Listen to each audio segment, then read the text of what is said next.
The date is May 4th, 1886. The place is Chicago, Illinois. The evening grows late as it approaches 10 p.m.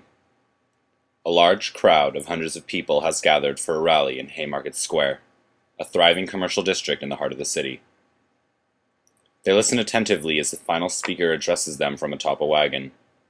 On the sidelines, the Chicago police wait anxiously, readying themselves in case of trouble. The speaker is nearly finished with his oratory when the police chief gives the command to disperse the crowd. As they march towards the wagon, a hissing object is hurled through the air, giving off sparks that illuminate the darkness.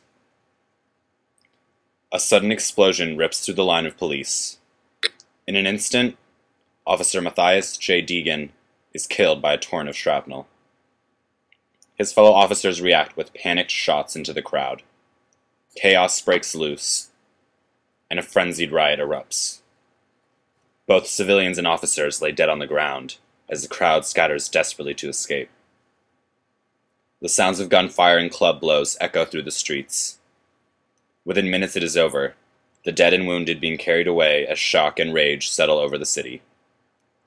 Soon, 8 men will be arrested and 4 executed as the ones responsible for the violence.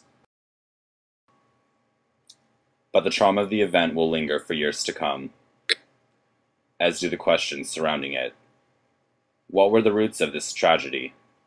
What place does it occupy in history and memory? Who was to blame, and was justice served? There are no easy answers to the enduring controversy of the Haymarket Affair. To understand the Haymarket Affair, then really first we have to look at the defining developments of this time period. At this time, there were a number of important trends, ideas, and innovations that were reshaping society and causing unprecedented change. The events of May 4th, 1886 occurred in the context of a period of remarkable transformation both in the United States and the world as a whole. Probably the most obvious indication of this was the Industrial Revolution. The development of industrial technology had profound effects on society. At its heart was the creation of a mechanized means of production. Efficient manufacturing allowed for mass production of goods at low costs.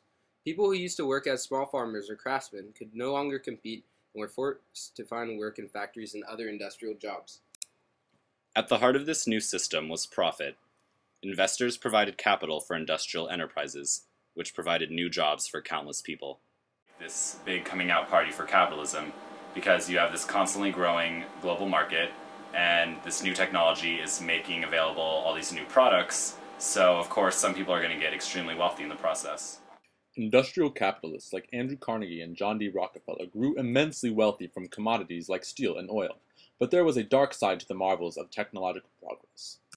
So probably one of the most important things behind industrialization was that we were replacing the work of humans with that of a machine, because people can get sick, they can make mistakes, they can't work all the time. So instead what you do is you use a machine that's efficient and it can produce things on a huge scale, and at that point all you need to do is hire people to operate those machines. Industrial management came to value unskilled labor, which could be hired at extremely low wages and was easily replaced. Some workers began to feel threatened and exploited by this new system, in which they saw no concern for their own well-being. Laborers often had to cope with dangerous working conditions, dismal pay, and long, strenuous hours. It was common for young children to be employed in similar circumstances, as an attempt by families to bring in extra income. So not surprisingly, as capitalism and industrialization really start to take off, you see the beginnings of these movements that are opposed to this system or want to drastically reform it.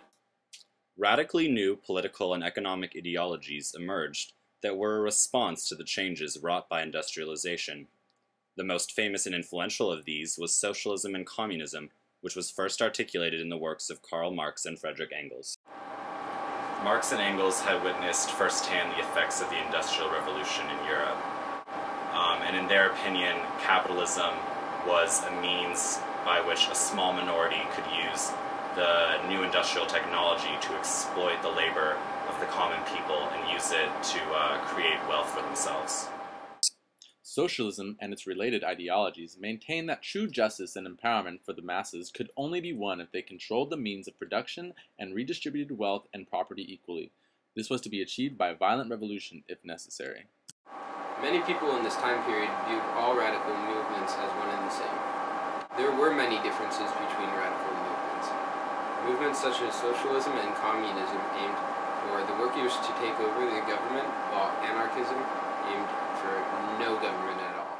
At the same time as radical leftist political movements began, so did massive European immigration to the U.S., inspired by economic opportunity and religious and political freedom. By the 1870s, immigrants from Germany, Ireland, and other countries had firmly established themselves in the nation's great urban centers.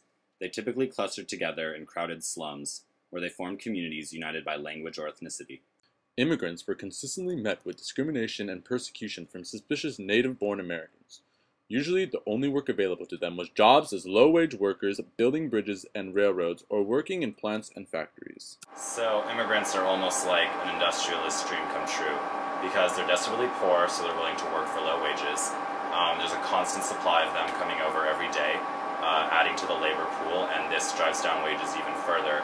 And finally, they're isolated from the greater society and from their fellow workers by language and cultural barriers, and this makes it very difficult for them to organize. Amidst all this were the origins of the modern labor movement.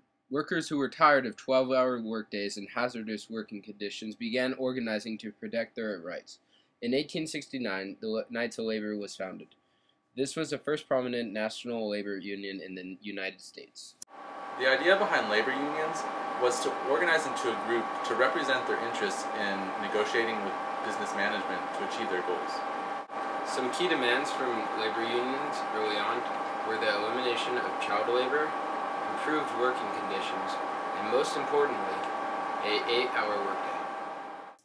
To achieve their goals, labor organizers used a variety of tactics. Chief amongst these was the strike, in which labor refused to work until their demands were met. In the early beginnings of the labor movement, much of the upper and middle classes were extremely suspicious of its activities. In fact, in a lot of places it was illegal for people to join or to form labor unions. Big business saw strikes as illegal disruptions to their profits, and many associated these labor movements with anarchism and the workers' revolution. The government often sided with business owners in their conflict against labor. Police officers, militia, and federal troops frequently intervened in strikes, often using violence and intimidation to suppress laborers. Management was also allowed to hire private guards, like Pinkertons, to protect strikebreakers or workers who were brought in to operate factories during strikes.